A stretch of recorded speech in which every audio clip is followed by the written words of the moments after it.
Hello everyone, this is part 3 of What If Naruto was in Anbu at 6, and I hope you guys enjoy this video and to like, to subscribe, and check out the playlist, to see more comment down below. Now let's start the intro. They call me a god. They call me a god. They call me a god. Team 7 were waiting for their sensei in the usual meeting spot. Hinata was resting, leaning against a tree while Naruto stood near them, as silent as ever. Sasuke was at the top of a tree glaring at the masked ninja. A puff of smoke caught his attention. He turned his eyes and saw Kakashi standing there with the usual smile on his face. Yo, he greeted, rousing Hinata from her sleep. You are late again, Hatake. The copy nin again scratched the back of his head. Sorry, Kurenai was sick so I had to go give her a case full of rats. Hinata, Sasuke, even Naruto sweat dropped at this. It had to be the most, it couldn't even be called an excuse. Kakashi himself was mentally kicking his own ass for saying such a stupid thing.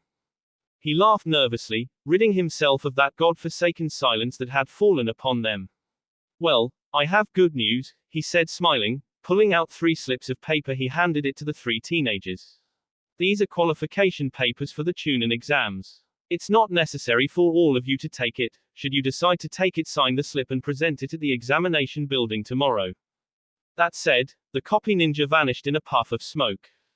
Naruto turned towards his 2 charges. He knew that the full 3-man cell was in order to enter the exams. Which meant Kakashi was lying, making sure everyone was actually willing to enter, of their own accord. Will the 2 of you be going? Sasuke scoffed and walked away, giving him no answer. Naruto immediately deduced that he would go. Pride and confidence were his strong points after all. He turned to Hinata. She shrugged. Father will all but command me to enter, so yeah, I'm going. Naruto nodded, before he turned and made his own way into the village. Silently forming 2 shadow clones to trail his 2 charges back to their respective estates. As he walked through the village he, for once in a long time, took in the sights around him. He found himself watching as the people of the village went about their business. Store clerks managing markets, mothers bringing home the groceries, couples and friends enjoying themselves as they ate in restaurants, laughing. It was that sound, the sound of laughter, bright and bubbly, that had him looking ahead, to 3 children, playing. They could be no older than 6, one he recognized almost immediately as Sarutobi's grandson. He watched them, almost curious. He could admit they were truly a foreign thing to him. He didn't understand. Not fully. So many smiles, so many people, living in peace. They were not like him. It seemed like sorrow, blood, death and chaos were all gone from this place. How were these people, like this? What caused such happiness in them? He didn't understand them. Not entirely. Perhaps it was better that way, but he was finding himself curious regardless. For the first time in his relatively short life he could find no true reason for this, the simplicity of their joy. Were they unaware? He wondered. Did they not know, that every second of every day, death struck yet another soul? If so, then why didn't they know? And if they didn't know, then why didn't anyone inform them? He was brought out of his thoughts by the sound of a loud, childish owl, followed by a grunt from an older male. Hey you little brat. Naruto stepped forward, leaving the sprawling market district behind. He rounded the corner and found the 3rd's grandson, Konohamaru, being placed on the ground by a Suna shinobi wearing black garb and makeup. Be more careful next time, will ya? He heard the Suna shinobi grumble as he set him down. Konohamaru scratched the back of his head and smiled up at the Suna shinobi. Sorry again, he said before running off with 2 other children. What's up, Kankuro, getting soft in your old age? Naruto heard Asuna Kanoiki speak as she walked up behind him. What the hell are you talking about? You're older than me, he yelled, but was then immediately smacked over the head with a giant iron fan that sent him into blissful unconsciousness, or perhaps a painful concussion. Gorhg, he groaned out weakly from his place on the floor. Naruto felt the tugging of amusement at the sight of the fuming Suna Kanoiki as she stood over what he assumed was her teammate, hoisting her battle fan like a mighty hammer and repeatedly bashing the unfortunate Suna Genin over the head even as he was already unconscious. Naruto's senses then caught another presence, but this one was different. Another red-headed Suna nin rounded the corner and shook his head at the display. He then walked over and placed a hand on the still fuming Kunoichi's shoulder. She stopped mid-swing and turned to face him. Maybe it would be better if you kill him after the exam. That way we won't get disqualified, Temari. The Kunoichi, now revealed to be named Temari, huffed, crossed her arms and looked away with a grunt. Again, Naruto found himself amused. Whatever, Gaara, just don't expect me to help carry his sorry ass back to the hotel. Gaara shook his head and sighed before kneeling down next to his fallen sibling and began poking him with a stick. Damn, I think she really did kill him. He was about to speak again, when a presence tickled the back of his mind. He looked down the road. About 2 blocks down he noticed a masked, blonde, watching them intently. The shinobi looked straight at him. He couldn't see his eyes, not from this distance. But he knew that the ninja was looking at him because he could feel it. Like those eyes were branding his skin. Nevertheless he returned the gaze, unflinchingly. They held their mutual stare for a moment before the masked ninja turned and left. Gaara sighed. In a bit of relief he turned to Temari. Sis. The said Kunoichi turned to him with a raised eyebrow. Yeah? She asked curiously. He jerked his head, telling her to look. She obliged and saw the ninja walking away. What of him? Should he cross your path during the invasion? He paused as he stood. Run. Why? She asked. Most of the Konoha genin she had seen so far were nothing extraordinary, and that guy didn't even have a vest, meaning that he was most likely a genin as well. Just trust me on this, he said, forming a fist of sand to pick up Kankuro by the back of the neck. Temari, however, stayed for a moment, looking at the strange ninja Gaara had warned her about. He didn't look special save for his height, really. If she had a closer look she might think differently. Still, Gaara wouldn't warn her for nothing. She shrugged, making a note of this before she turned to follow her brother. Hinata walked into her father's study. When she had arrived, a branch member had immediately told her that her father requested an audience with her.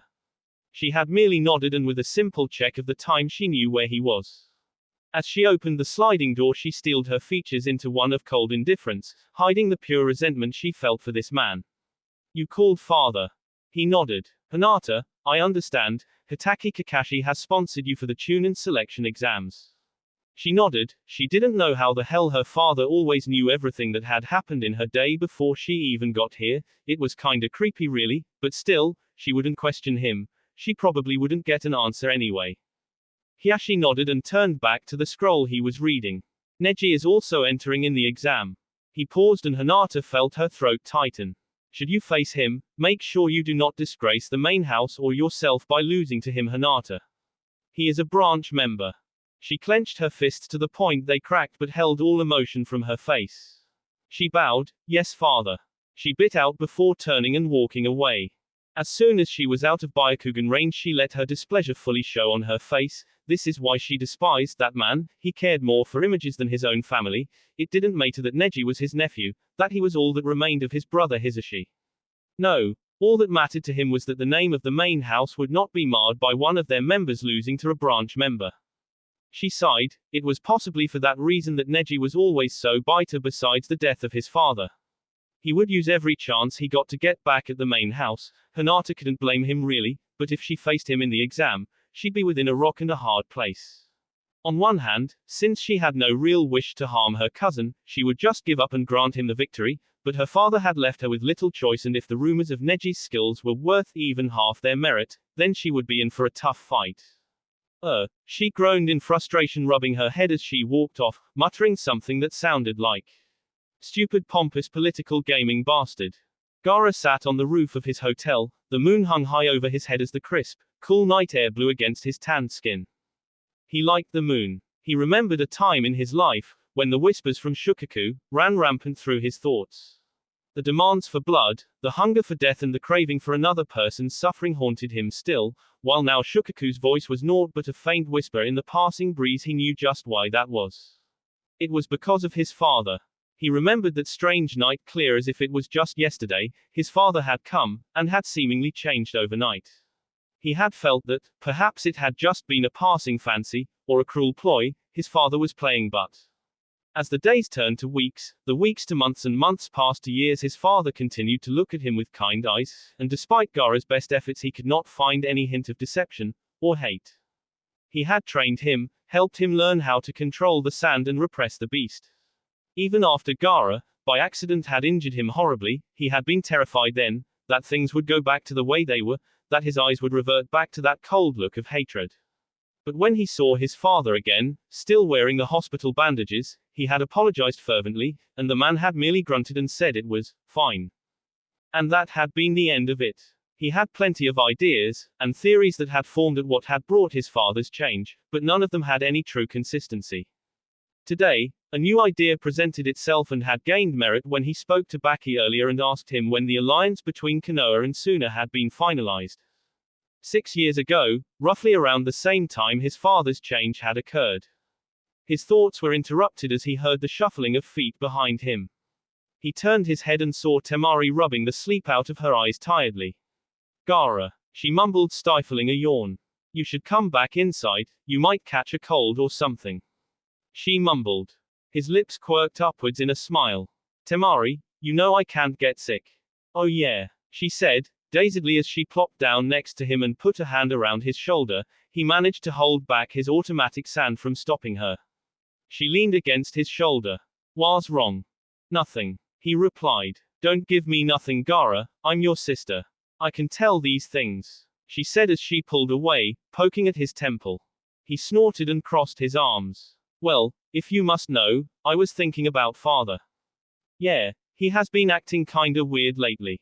Temari noted absently, do you think it's just tension getting to him?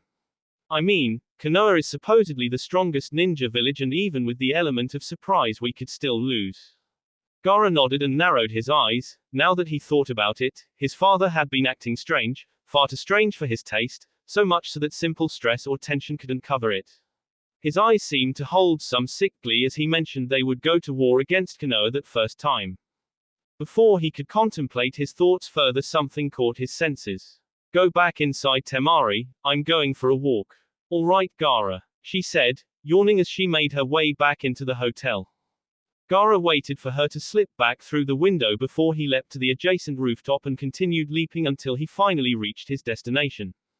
He stared across the street from the roof of one store, straight to the black form of the strange Konoha ninja that he had seen earlier. Naruto and Gaara stared at each other, both completely apathetic, though Naruto seemed to hold Gaara's gaze easier, though none could tell beneath his hood. The living weapon leapt with grace. Gaara raised his head to follow his form as he crossed the distance and landed directly in front of him. Gaara took a slight step back to gain some distance between himself and the imposing genin that towered over him. After a few more seconds, Naruto spoke. Your chakra, he began, his hollow voice reverberating through the area. It is similar to my own. Gaara narrowed his eyes slightly. Are you a vessel too? Naruto nodded. Correct. Which one? Gaara asked, genuinely curious. He didn't think there were others out there like him. You possess your secrets and I possess my own. That said, Naruto turned to leave, but a firm hand on his shoulder by Gaara stopped him. He turned to face the Sunanin fully. I would have your name. Gaara spoke. This one was definitely one to be wary of during the invasion. It would be good to warn Kankuro and Temari. Sabaku no Gaara. He introduced himself, extending his hand. Naruto stared at the outstretched hand curiously for a moment. An offer of respect, perhaps. People like themselves were few and far between. And, he supposed, that this Sabaku no Gaara merely wanted some form of assurance. Even should they be enemies tomorrow, he supposed it was some form of camaraderie or comfort that you were known by at least one other like yourself. He would humor him. He slowly extended his hand, his claws extending and griped Gaara's own. Strong, almost to the point of pain, but the redhead still delivered a firm handshake, the blonde noted. Uzumaki Naruto, he stated before turning, and with a powerful leap the living weapon vanished into the darkness of the night. The next morning, Team 7 walked up the stairs of the Chunin examination building. As they walked up to the second floor, they saw two genin bullying a group of others. A green-clad boy gets smacked across the face hard, sending him tumbling to the floor where his teammate caught him. You guys are too weak to be Chunin, you should just go back home now, one of the ninjas spoke. Sasuke, trying to salvage some of his recently bruised ego, walked up confidently. Yeah, whatever you say, now drop the genjutsu, we're going to room 301. He stated, smirking at the two slightly shocked ninja. Hey, so you saw through it, But now we gotta see if you can back that up, he said as he moved to kick the Uchiha. Sasuke also moved to attack when Naruto appeared between the two and caught their respective attacks. This is pointless, he stated. Sasuke snarled angrily as Naruto once again had the entire room looking at him. Show off, he mentally scoffed. Lee, Tenten and Neji stared at the tall genin as Team 7 made their way through. There was a wariness in their eyes. None of them had even seen him move, he had just appeared. Lee was also quite startled. Being a taijutsu expert, his eyes had to adapt to his incredible speed, meaning he had faster than normal reflexes and even he hadn't caught anything. The other genin that had been guarding the door moved to say something, but a quick dose of highly concentrated killing intent froze him on the spot. Naruto turned to his teammates. Uchiha, Hyuga, he commanded silently before moving ahead. Sasuke huffed angrily but followed nonetheless. As Hinata passed, Neji's eyes settled on her, holding barely veiled contempt.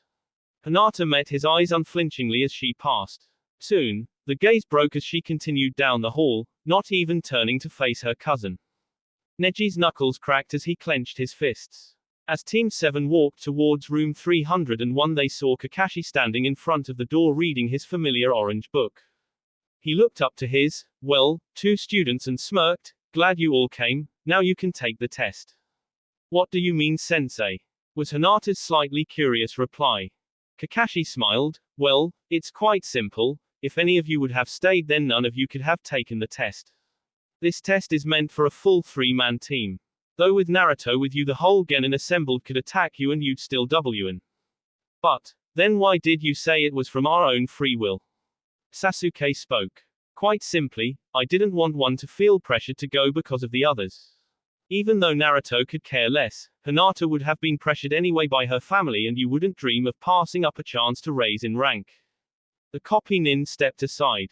Well now, I believe you three are ready for your exams. Sasuke and Hinata smirked as they moved past the doors, followed closely by Naruto. As the blonde passed, his eyes met that of the copy ninjas. He nodded once, no words were spoken, but he understood the message. Take care of them. As soon as the genin entered the room, they were met by heated glares. Gaara, who was in the center of the room, caught sight of Naruto first. He heard Kankuro speak next to him. Hey, weak Konoha nins. Kankuro. He cut in sharply, making his older brother jump. Be careful of that one with the mask. Kankuro scoffed. Please, we have you here, Gaara, you can kick anyone's ass, he said, ruffling his younger brother's head affectionately. He didn't notice that he never received an answer. A girlish squeal was heard from the door. Sasuke-kun. It came from Ino, the Yamanaka girl, Naruto noted. She clung to Sasuke with a death grip. I knew you'd be here. She squealed again in his ear, not noticing the tick on his forehead.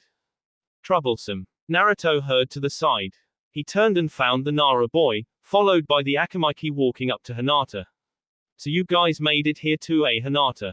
Hinata smirked and nodded. Of course. Did you expect anything less? So you guys are here too. Came the boisterous yell from an Inuzuka boy as he approached them. Followed closely by an Aburame and a Kunoichi with pink hair. Everyone was expecting for Sakura to blow up at Ino, but they were surprised when she turned to Hinata. Hey Hinata, how have you been? Sasuke silently thanked the gods that at least one of those troublesome fangirls gave up. What he didn't know is that he should really be thanking Yuhi Kurenai, the genjutsu mistress that practically beat the fangirlism right out of Sakura. Setting her standard that she would not allow her to remain a foolish excuse of a Kunoichi, while she was on her team. She succeeded. Naruto watched as the group of young genin conversed amongst themselves, seemingly without a care in the world. It was disturbing to him once again. In this exam, everyone was the enemy. Were they, all secretly trying to use a form of mutual camaraderie to gain information on the opposing team? Perhaps. Or perhaps they truly were that naive. But as he searched their eyes, he found no hint of such intentions, no ulterior motive. He wondered for half a moment if his senses were getting dull. He shook his head, coming to a quick conclusion. Impossible. Before he could further contemplate this, a voice came from the side. You guys should really quiet down. They all turned and found a silver-haired genin. Or what appeared to be a genin. Naruto noticed that his chakra was much too high and that he had the faint scent of snakes about him. There was only one person he knew with the scent of snakes. He decided to observe for now. When the ninja named Kabuto pulled out his nin info cards, he knew that he was most certainly a spy. No genin had that kind of information. When he asked if they wanted information, Sasuke was the first to step up. Uzumaki Naruto. The blonde narrowed his eyes. If the fool indeed had information, he would make it his personal business to capture him, and make sure Ibiki discovered the leak in Konoha's security. With a small puff of smoke, Kabuto pulled out the card and gasped slightly. What is it? Sasuke asked with a hint of anticipation in his voice. Kabuto looked up and turned the card, revealing stats that were completely blank, just question marks. I don't even have a picture. Kabuto questioned. You sure you got the right name? Sasuke seethed. Just what the hell was up with Naruto? Kabuto as well grew nervous. There was practically no one in Fire Country that he didn't have at least some semblance of information on. Even if he would have given a false name, something should have come up. At least a picture or something. Hey Sasuke, where's your teammate anyway? Kiba asked. Hinata's sweat dropped and cleared her throat. Kiba. The Inuzuka looked towards her and saw she was pointed at the individual that was a good 3 inches taller than him. Oh. Before anyone could say anything, there was an explosion of smoke in the front of the room. Alright, you worthless maggots, sit down and shut up. The Chunin exam has begun. HN, glad you're all enjoying it. Now then, let's get on with things. Ibiki observed the remaining genin and let his eyes travel to Naruto. The Hokage had warned him, Konoha's demon. He would never have recognized him, of course, having always seen him with the old Anbu mask. He would have a word with the kid later. Every time he captured someone, he didn't even have to interrogate them. They'd be so terrified they would spill the guts if he promised to keep him away from them. For a professional like him, it was starting to chafe. Snapping out of his reverie, he let his eyes wander over the group again. Well then, everyone that's still in this room, he paused. Passes. He held back a smirk as he saw the look of shock crossing over almost every genin's features. The only ones who remained indifferent was some Suna kid with red hair. What the hell do you mean? A Suna Kanoiki with 4 pigtails spoke up. What about the 10th question? There never was one. He answered simply. The 10th question was, quite frankly, to see if you had the guts to take it. Cowards do not deserve the rank of Chunin. I still don't understand. An Inuzuka boy yelled, frustrated. Ibiki held back from sighing at such stupidity. There was never a 10th question. He explained calmly. It was all a test, to see if any of you actually had enough guts to risk taking it. He saw comprehension dawn on the Inuzuka boy's face. Geez, kids today are getting dumber and dumber by the minute. Just then, a brownish blur crashed through the window, revealing. Alright kiddies, my name's Materashi Anko. Your second proctor. The purple-haired Kanoiki said with that familiar smirk on her face. When her eyes fell on Naruto, it took her a second to realize who he was. She hadn't really believed the old Hokage had the cojones to put a wolf with the sheep. Maybe there'll be some more blood in this exam than I thought. She thought, her smirk widening ever more. Alright you little shits, follow me. She said, walking straight across the room and out the door. Alright kiddies, here's where you'll be taking your next exam. She paused for dramatic effect. The Forest of Death. Most of the genin cringed. Naruto's attention was elsewhere, however, or more specifically, the masked scent of snakes the genin from the grass village held behind him. If this figure was who he thought he was, then immediate action must be taken without alerting him. He watched as Anko intimidated the other genin. He sent out the faintest nudge of chakra in her direction. Anko noticed it and turned to face him. He discreetly formed a few signs used by the Anbu, which basically said, intruder. Anko carried on without missing a beat, but Naruto knew she had seen him. Some time later, Naruto heard the gates being announced for the different teams. His team was assigned Gate 12. With a simple nod of his head, he turned and began walking. It was some time later, Naruto felt the presence again. They had felled a mist team already and had received the necessary scroll to continue on. He turned to his 2 teammates. The 2 of you move on. He stated, the tower is only another 3 miles. Hinata raised an eyebrow. What are you gonna do? When silence greeted her, she sighed, knowing that she wouldn't receive an answer. She shrugged after a few moments. If anyone could take care of themselves, it was him. Naruto heard them leave and then turned to where he had sensed the snake-smelling stalker. He was standing directly in his path. If he wanted Hinata or Sasuke, then he would have to literally go right through him. Which was highly unlikely. Moments later, he felt the ninja try to leap over him. Naruto was slightly surprised by his stealth skills. Many Chunin wouldn't have detected him, but he supposed it was normal for this one, after all.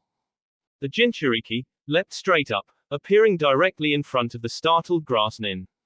Then, with speed few could comprehend, he delivered a hard right which connected with a sickening crunch sound, sending the grass nin flying back straight into another tree. Naruto landed calmly and stared at the ninja as he rubbed his jaw. Orochimaru of the Sannin. He drawled. S-rank missing nin in Konoha's bingo book, bounty of over 600,000 ryo. Current holder of the snake summoning contract. Said to be the greatest kinjutsu user in over a century. Orochimaru snarled and grunted as he set his jaw back into place. And who might you be? Your executioner. Gaara, Temari and Kankuro, who were also on their way to the tower, came to a sudden and abrupt stop as Gaara's leap came to an all-too-sudden halt. What's wrong, Gaara? Temari asked as she landed in a crouch nearby.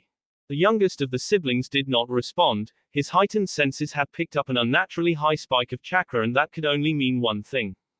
The other Jinchuriki, Naruto, was fighting. He turned back to his two siblings. You two go on ahead, I'll catch up. That said, Gaara turned and sped off in a different direction. Temari and Kankuro exchanged a glance, before they both shrugged and continued to the tower. Gaara could handle himself. Orochimaru grunted in pain as he blocked a fist with his forearm.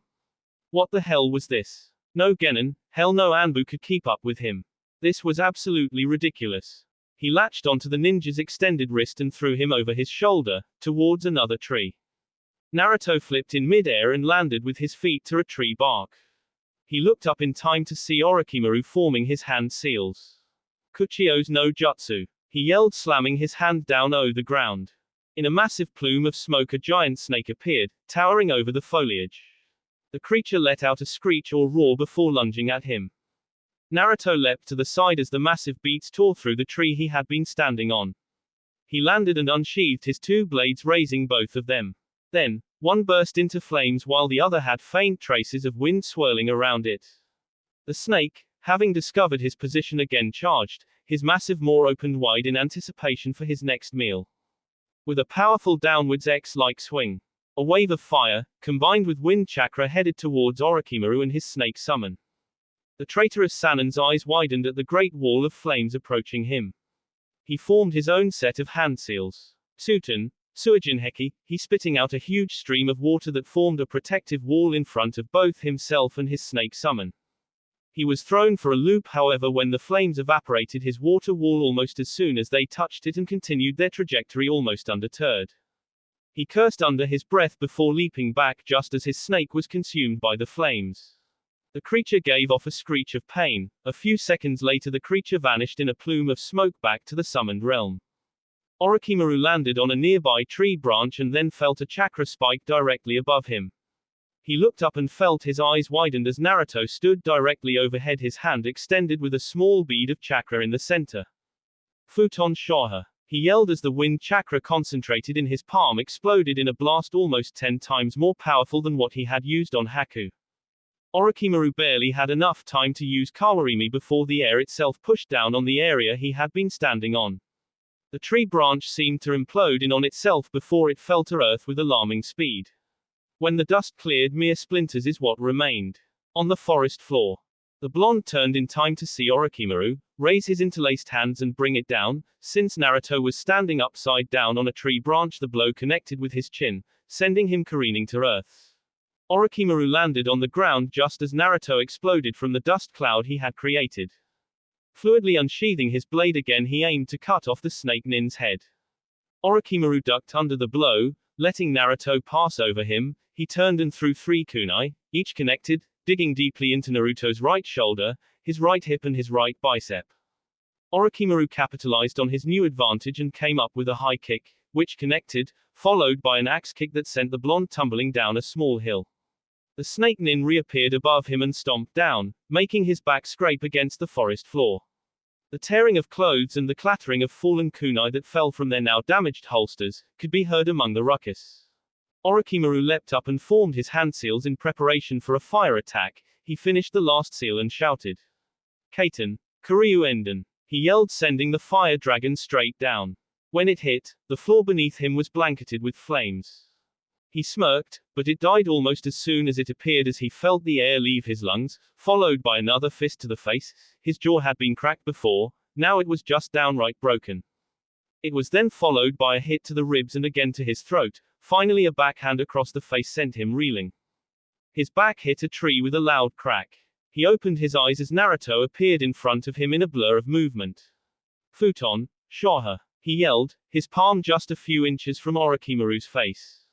The snake nin barely had enough time to put a haphazard defense on the form of a chakra barrier before the pressure hit him. It was intense, as if he had hundreds of pounds pushing entirely against his skull and the rest of his upper body that he hadn't put a defense for. He felt his ribs snap. 1, 2, 3, 4, 5. 5 ribs snapped before the tree behind him finally gave way and was broken in two like a massive twig. Orochimaru's form hit the ground hard, hitting and skipping across it like a rock above a lake. Finally, after 4 skips he fell still. The snake Sannin coughed up blood as he picked himself up. He looked and glared at the ninja. But then he noticed something. A memory triggering with the clarity of an epiphany. Blonde hair, blue eyes. That could only be one person. Kikuku, I see, Sarutobi-sensei isn't as weak as I thought. He remarked to himself. Naruto continued to approach him. When he was a good 8 to 10 feet away he was caught slightly off guard as Orochimaru snapped his head up and his tongue, holding a faintly glowing sword shot out towards him. He couldn't move in time and the blade stabbed him right through his stomach. He grunted in pain, but showed no other outward signs of his discomfort. Orochimaru continued pushing him until his back hit a tree. Orochimaru then pushed the blade in some more, pinning him there. The snake nin moved swiftly, transforming his lower body into that of a snake and wrapped himself around Naruto and the three, holding him in place. The Kyuubi, Jinchuriki. No wonder you were so strong, he said, hiding the pain of his broken jaw. His fingertips glowed with a blue flame.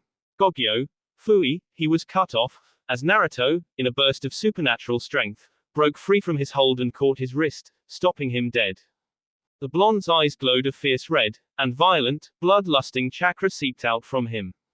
In a fast fluid motion Naruto unsheathed his sword and sliced off the man's arm.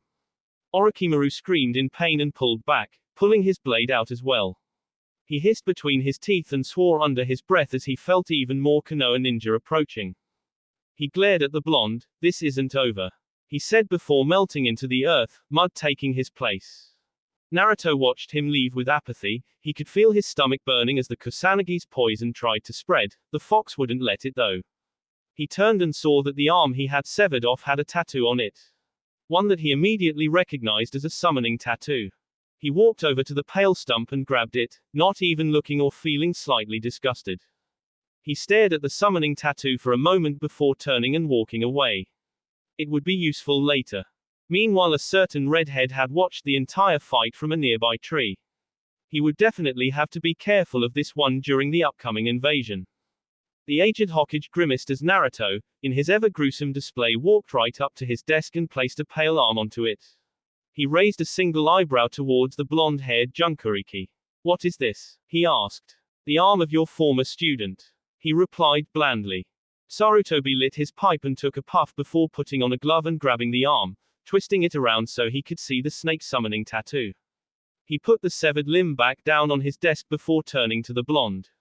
You fought him? He asked, taking another puff. Naruto nodded. Since you did not bring me the corpse, I assume he escaped. Affirmative, he replied. Sarutobi stood and walked to the balcony. Were you able to discover what, or who he was after? He followed my team throughout the entire second portion of the exam. It is safe to assume that he was after either the Uchiha, or the Hyuga. Sarutobi, Med. This was somewhat disturbing, but still, from that alone it was easy to decipher who he was after. Orochimaru's lifelong goal was to learn and master every jutsu in order to become a living god, a foolish ambition, no doubt. He was most likely after the Sharingan in order to aid him in that goal. He would have to increase the guards around Sasuke. Perhaps grant the boy his personal Anbu detail. He was, after all, the last person who could breed another Sharingan user in Konoha, a useful eye that brought in many clients and a lot of clout. If only for his bloodline, they must keep him out of Orochimaru's hands. He turned to Naruto. Very well, you may leave. Hokage-sama. Naruto spoke, catching the old man's attention. Yes, he asked curiously, usually when he dismissed the blonde he would leave without a second thought. Naruto gestured to the hand. During the battle, Orochimaru used this tattoo to summon large snakes. The terrain suited me, the large trees allowed me to maintain even ground with the summon, however, should he have summoned Manda, or any other summon that was taller than the trees by a large margin, then I may have been defeated easily. Therefore, I would like to get my own summon. Sarutobi looked astonished for a moment before he looked contemplative. Most likely, the only reason Orochimaru didn't summon the snake boss was because he wished to remain hidden. When he was discovered, he wouldn't care about going all out, so yes, if Naruto was to face him, he would need a summon. However, the only summons that Konoha possessed that could rival Manda were the Toads and the Slug. Enma was only good for personal hand-to-hand combat. But, perhaps, the snake summon itself cared only for strength. If word spread among the snake clan that Naruto had defeated the infamous missing Nin and now held his contract, Orochimaru would never be able to again fight on even ground with either Jiraiya or Tsunade, even less so with Naruto, as none of the snake summons would assist him should they be facing Manda. But first he had to ask the blonde himself. So you are asking for a summon? Only Jiraiya and Tsunade hold the contracts for their summons, and they are the only ones Konoha possesses that can go toe-to-toe with the snakes. Naruto then looked to the severed arm on the desk. Then the logical choice would be the contract we have available. Sarutobi's lips settled into a thin line. It might be the best choice, and no doubt returning the snake contract to Konoha would bring back much needed prestige and power to the Leaf Village. However, should Naruto become the head summoner of the snake contract, that would only increase his value as a human weapon in the eyes of the council. Naruto, he began slowly, as if weighing his words. Are you willing to take the snake contract? He asked carefully. Naruto looked to the old Hokage, raising a single eyebrow. It is the most logical choice and quite frankly, the only one available to us. It is in the interest of the village. Sarutobi took off his hat, revealing his thinning gray hair, and sighed tiredly. He looked at Naruto's eyes almost pleadingly. He seemed so much older then, that Naruto felt his eyes widen just a bit. It may be for the sake of the village, Naruto, but what do you want? Should you choose to take it, some people may be angry, since it is such a reminder of our greatest traitor. You would orchestrate yourself. It is not your duty or your responsibility to take it should you not want to. He emphasized, hoping that some of the message reached him. Naruto stared at the aged Hokage like he was alien. Without his Anbu mask, the Hokage could clearly see the confusion in his eyes. Naruto simply couldn't understand. Sarutobi was telling him that he could choose whether or not to take the snake summoning. But why? Wasn't the safety of the village and the strength of the village supposed to be his top priority? Then, what reason did he have for this? Why would he place his choice, his want, above the safety of the village? A shinobi should always protect their village, so why would he even give him a choice and not command him to do so? He was snapped out of his reverie as the Hokage's voice reached him. Naruto. He prodded. Blue eyes, sharp and cold as ever, met the Hokage's slightly saddened ones. But beneath the coldness, beneath the razor's edge, beneath the empty nothingness, a sliver of doubt had wormed its way in. I will take the summoning contract. Sarutobi sighed and handed him an empty ink glass. Place some blood inside, please, he said as he took out an old brush. Naruto cut his palm and let the red life liquid flow freely out of him and into the glass vial. Soon, the wound closed, leaving perfectly unmarked skin. Sarutobi looked over the seal Orochimaru had on his now detached arm and analyzed it for a few moments. He pushed a small amount of chakra into it and sensed what needed to be done. In all honesty, Jiraiya was better suited for this, but he could arrive some time from next week onto next month. Sarutobi couldn't wait that long to make the contract. Orochimaru was no doubt trying to find a way to either get his arm back, or form a new summoning tattoo on his other arm. Still, he knew what needed to be done. It was basically imbuing the tattoo with every seal needed for the summoning. Relatively 490. These 490 seals were usually placed in scrolls that the people signed, thus the summoning contract. When the scroll was signed with blood, it also carried a minute amount of chakra, which was then recognized by Animal Clan as their new summoner, allowing them to bypass the 490 seals and allowing them to merely use the last seals. Those last 10 seals is what allowed the clans to distinguish themselves. Each clan had a distinct combination for themselves. Being the professor Master of all of Konoha's forbidden jutsu, he knew the combination of seals to all 5 of Konoha's summons, therefore, all he had to do was create the first 490 seals and then show Naruto the last 10 so he could successfully summon the snakes.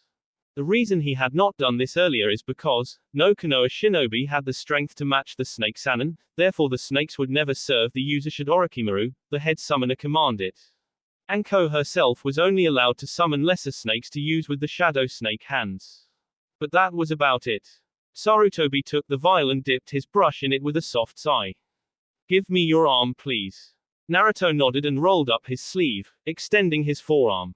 Sarutobi began painting the symbol. About a half an hour later he was done. He then began the long process of forming the 490 seals necessary to make it an actual summoning tattoo and not just some skin decoration. About an hour and a half later his hand glowed with green flames. Kuchio's Fuin Sho no Jutsu. He cried before slamming the glowing green flames onto the newly made seal. It glowed green then purple for a moment, glowing golden kanji hovered above the now blackened symbol before burning into the skin, forever merging themselves with the boy's arm. It looked painful, it most likely was, Sarutobi knew. But the boy's face remained neutral throughout the ordeal.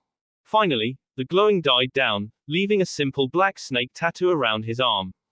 Sarutobi nodded to himself. Naruto examined his arm for a moment before turning back to Sarutobi. He then stood and showed the boy the necessary hand seals. Is that all, Naruto? He asked. The blonde nodded and bowed once before leaving. The aged Hokage sighed and sat down on his chair. Naruto stood at the roof of the tower in the Forest of Death. He silently formed the designated hand seals and used a little bit of chakra. In a plume of smoke a regular-sized snake appeared on the roof. It looked at him and hissed. Who are yous? I never heard of use with the SSSS snake contracts, the creature hissed. Naruto dropped Orochimaru's severed arm in front of the creature. I defeated Orochimaru, return to Manda, and tell him that you have a new summoner. The creature hissed and licked Orochimaru's arm, tasting it. Yes, this is Orochimaru-sama's arm. I will inform the great Manda. It vanished in a small plume of smoke. Naruto looked at the spot the snake had occupied before turning and walking down the stairs. The genin had all assembled in the middle of the tower, which was obviously used as a fighting arena. They noticed that all of the important people of the village were here. Anko was the first to address them. Hokage-sama will now explain the rules for the third exam, so listen up. The Hokage stepped forward. He took a long draw from his pipe before expelling the smoke. Before I explain the rules of the third exam, I want to tell you the true meaning for this exam. This exam is merely just a replacement of war. He explained, his voice ringing loud and authoritative even in his old age. He watched as confusion filtered through most of their faces. Go back 50 or so years, and you'll find that all the currently allied countries were enemies fighting for the right to rule. Eventually, they realized that there was a much less costly way of dealing with the power struggle, and so the Chunin selection exams were born. During the main matches, you will be watched by some of the most powerful and influential people on the face of the planet. Each shinobi in the exams is expected to put his life on the line to uphold their village's power and prestige. But why the hell do we have to risk our lives to entertain people? Sarutobi answered without missing a beat. The strength of a country is decided by the strength of its village. The strength of the village is decided by the strength of the shinobi. If the strength of a shinobi, and therefore its village and country is clear, the influential and powerful people in the stands will favor that village, and they will receive more clients. However, if the inverse is true, and a shinobi is seen as weak, his or her country will receive less clients. If a village's power deteriorates to a certain level, it is giving the message to the other villages that we are weak. This will signal any country that is even a slight enemy that they are prime for invasion. Therefore we are expected to perform our best and bring power and prestige to our village in order to avoid any potential threats of invasion. Sarutobi took a puff of his pipe before continuing. The only time a shinobi's true strength comes to the surface is during life or death situations. I will now begin explaining the third test's rules. Actually, Hokage-sama, as the referee, will you allow me to explain the rules? Very well. The Chunin coughed again and turned around to face the group of genins. Greetings. I am Hayat. There's something that must be done before the third test begins, namely, a preliminary. What? Why? It may have been that the first and second tests were too easy this year, or it may be that you are all exceptional genins. Whatever the reason is, there are far too many people left to simply put you all into the next test. But why is that? As Hokage-sama said, there will be powerful people watching the third test. Their time is valuable, and we cannot afford to waste it. Therefore, according to the Chunin selection exam rules, we are required to hold a preliminary. People muttered amongst themselves, thinking, worrying, but in the end they would accept it regardless. One final thing, would anyone like to give up now? A genin with silver hair, one that Naruto immediately recognized as Yakushi Kabuto, raised his hand. The blonde ignored it for now. When no one else spoke up, Hayate spoke. He coughed to get everyone's attention. Very well, since no one else is going to quit, then I will announce the first match. If you would all please divert your attention to the board. Everyone turned and found a board that was flashing through several names very quickly. The names landed on Sasuke and one of Kabuto's teammates. The others all walked up to the stands, leaving the two fighters. Sasuke's fight with Kabuto's teammate was quick. He merely used a few fire jutsus and some standard taijutsu, and the genin was defeated handily. Hayate didn't waste time and called the next match. It was an Oto Nin, Zaku vs Aberrane Shino. The fight was short, with Zaku's arms being blown off as Shino destroyed them. The next fight was the Suna Shinobi Kankuro versus another of Kabuto's teammates. After Kankuro used a trick with his puppet Karasu, he won the fight and Naruto turned back to the billboard. The names kept flashing through until it stopped again. It was Gaara against Rock Lee. The two genins fought impressively, but in the end, Gaara won, wrapping Lee up entirely in his sand coffin, threatening to crush him if he didn't surrender. Lee did so, with great reluctance. It then settled on two Kunoichi, one with pink hair and one with blonde hair. The pink-haired girl won, no doubt due to the genjutsu training she had received from her sensei, Kurenai. The board then settled on himself and the Inuzuka. The fight was over, quickly, very quickly. Then it went to a Suna Kunoichi and a weapon mistress. The fight went to the Suna Kunoichi. Then, finally, the board settled a very interesting set of names. Hyuga Hinata and Hyuga Neji. He heard and saw Hinata clench her fists. Damn it, she cursed under her breath. He also saw, from the corner of his eye, the faint twitch of the Hyuga boy's lips, indicating he was smirking, or resisting the urge to do so. The blood feud between the main and branch house would be seen today. As the two stood in the arena, the tension between them was palpable. Neji was practically oozing killing intent. Hinata-sama, give up now, you cannot change your fate. You are destined to lose to me. The Hyuga prodigy stated blandly. Hinata's eyes suddenly flared to life, the Byakugan fully active. I won't lose to you, Neji. Simply because, there is no such thing as fate. Neji narrowed his eyes at the girl, glaring at her for all he was worth. Hinata met his gaze unflinchingly. They settled themselves into their fighting stances. Hayate shifted his view from one to the other. He raised his hand and let it fall. Begin. They charged at each other and began pumping chakra through their hands to damage each other's opponent's chakra coils. They traded turns attacking and evading, before they eventually both switched to a more offensive style of the Juken. Hinata swerved to avoid a strike aimed at her left shoulder and aimed a hit at Neji's ribs with her right arm. Neji grabbed her arm and yanked her forward, all the way around in a 180 turn, and delivered a solid palm strike to the girl's stomach. Hinata stiffened for a moment before coughing up blood. She growled and then did something that few people in the arena expected. She grabbed Neji's wrist, leaned back, making him bend forward as she pulled his wrist along with her, and then delivered a solid, hard kick to Neji's ribs. No fancy Juken, no Hyuga taijutsu, just a solid straight-up kick that hurt a lot. Neji could testify to that as he felt the air leave his lungs. He coughed, and the metallic coppery taste of his own blood filtered into his mouth. What on earth? There's no way she managed to hit me that hard. He thought to himself for a moment. He then realized what she did. She had combined the Juken with that hard kick. It usually wasn't possible, since rapid muscle movement deteriorated the chakra control necessary for the fighting style to actually have an effect and not just be wasted chakra, but Hinata had managed to do it to some degree. It didn't have the complete power of a precise Juken, but it was strong enough. He grit his teeth. Hinata had always been weaker than he was. He refused to admit defeat in front of her. Fate would not allow it. He was the prodigal Hyuga, the one who had been granted the greatest Byakugan abilities in the Hyuga clan. In over a century he refused to admit defeat. He rushed forward again, and the two continued to trade blows with the Juken. Neji's raw skill was better than Hinata's, but Hinata's lithe and flexible form allowed her to even the playing field. What Neji did next, however, caught her completely off guard. Kaiten! He yelled. She was standing barely 3 feet from him and therefore received the hit full force. She was launched to the far wall where she hit the cold stone with a sickening crack of her skull striking stone. She struggled, standing on shaky limbs, shaking the cobwebs out of her mind. She then looked as Neji took a stance that she had seen many times. You are now in my field of divination. The Hyuga prodigy spoke coldly. Hinata didn't have any time to respond before he rushed her. She wouldn't survive it. Damage had been delivered to her stomach, her diaphragm and her liver. One wasn't too much of a problem, but all of them combined along with Neji's next attack, she could very likely die from the stress placed on her body. Hinata's hands moved by instinct, reflex and survival were all that moved her. She'd seen this technique, knew it top to bottom, because she'd faced it before, knew where he would strike, what he would do. Her hands moved. She blocked Neji's first strike, then his second, third, fourth, fifth.